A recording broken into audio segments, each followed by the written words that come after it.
آج ہم جنت کی تلاش میں رہتے ہیں. جنت پانے کے لیے بڑے بڑے اعمال کرتے ہیں.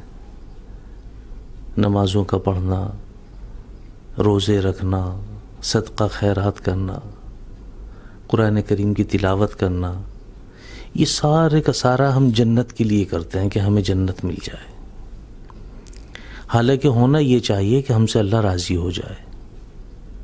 اللہ راضی ہو جائیں گے سب کچھ آپ کے پاس میں ہے. اللہ جو چاہتے ہیں ہوتا تو وہی ہے نا. جو جنت ہے یہ اللہ کا فضل ہے. اللہ کو راضی کر لیں، اللہ کا فضل ہو جائے گا. اللہ کا فضل ہوگا، جنت مل جائے گی. لیکن آپ ایک بات اور یاد رکھیں، بوڑھے والدین کے لیے ان کی سب سے بڑی طاقت، ان کا سب سے بڑا ٹونک، ان کے لیے سب سے اکثیر دوا اگر ہے تو وہ اولاد ہے جو بڑھاپے کی حالت میں ان کے پاس آ کے بیٹھ جائے، ان کی مزاج پرسی کر لے، ان سے تھوڑا خوش ہو کے بول لیں، ان کے ہاتھ پیر دبائیں، خدمت کریں، کچھ ان سے کھانے کے لیے پوچھ لیں، ان کی خواہش کے مطابق کچھ ان کو لا کے دیں، ان کے پاس بیٹھیں. یہ والدین کی سب سے بڑی دوا ہے بڑھاپے کی حالت میں. کیوں کہ والدین جو ہیں یہ والد جنت کا دروازہ اور والدہ جنت ہے، بلکہ پاؤں کے نیچے جنت ہے. اگر یہ دونوں راضی ہو جائیں گے تو جنت تو ہمارے گھر میں ہے. لیکن آج کا آپ معاشرے میں دیکھیں کہ دوسروں کے ہاتھ پیر دباتے پھرتے ہیں. نہیں، یہ بھئی ہمارے باپ کی جگہ ہے، باپ کو پیچھے ڈال رکھا ہے. جب تک آپ کا باپ زندہ ہے بڑے سے بڑا بزرگ بھی وہ مرتبہ نہیں لے سکتا جو آپ کے باپ کا ہے. آپ سمجھتے کیوں نہیں ہیں ان باتوں کو؟ دوسروں کے ہاتھ پیر دباتے ہو، اپنے ماں باپ کی کبھی خیریت بھی نہیں معلوم کرتے. آپ کو معلوم ہے ان کا درجہ کیا ہے؟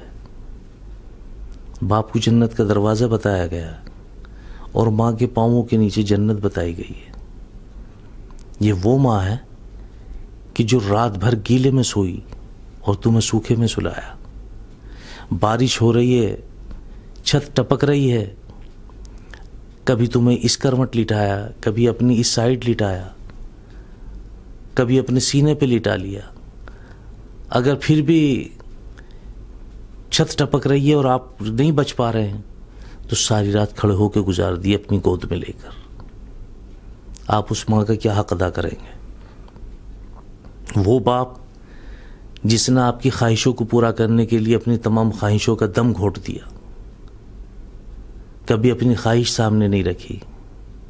کھانے میں تمہاری خواہش، کہیں کے چلنے میں تمہاری خواہش، انہی کو پورا کرنے میں اپنی ساری زندگی گزار دی. اپنی کمر ٹیڑھی کر لی، رات دیکھا نہ دن، دھوپ دیکھی نہ چھاؤں، صرف اس لیے کہ میری اولاد کامیاب ہو جائے.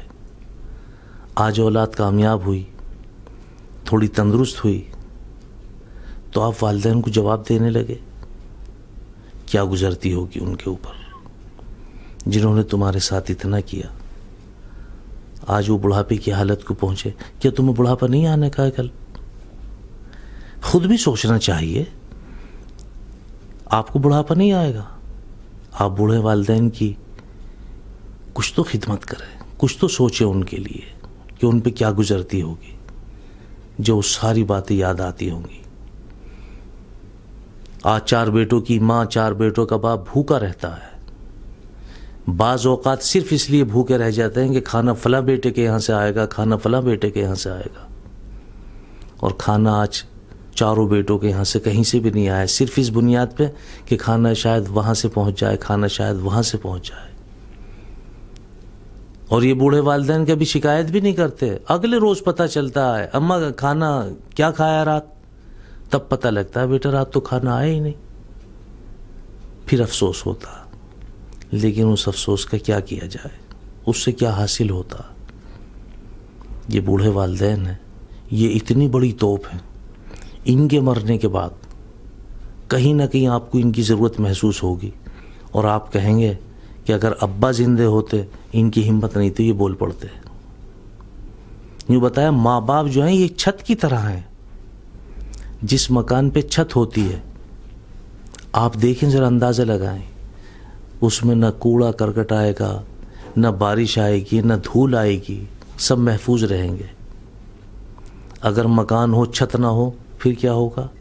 سب کچھ اندر آ جائے گا. تو ماں باپ کو یوں بتایا کہ چھت کی طرح ہیں. جب تک ماں باپ زندہ ہیں آپ محفوظ ہیں, آپ کے لیے دعائیں ہو رہی ہیں, دعا کو ہاتھ اٹھائے جا رہے ہیں. ماں باپ سے بڑھ کر کسی کی بھی دعا نہیں ہے. جب تک ماں باپ زندہ ہیں ان کی خدمت کرو, ان کا دل خوش کرو, دعائیں آٹومیٹک نکلیں گی. کیونکہ دعا کا تعلق جو ہے وہ دل سے ہے. آپ کی ذات سے کسی کو تکلیف پہنچے گی بد دعا نکل جائے گی. آپ کی ذات سے کسی کا دل خوش ہوگا دعا نکل جائے گی. یہ تو ماں باپ ہیں, یہ تو ہر حال میں آپ کو دعا دیتے ہیں. لیکن پھر بھی آپ دعا کے کام کریں, دعا کرتے بھی رہیں, دعا کی درخواست بھی کریں. کیوں کہ دعا اپنے میں خدے کی عبادت ہے. دعا اپنے میں خدے کی عبادت ہے. اس لیے بادب با نصیب, بے ادب بد نصیب جن کے والدین زندہ ہیں ان کو چاہیے کہ وہ ان کی خدمت کر کے جنت حاصل کر لیں.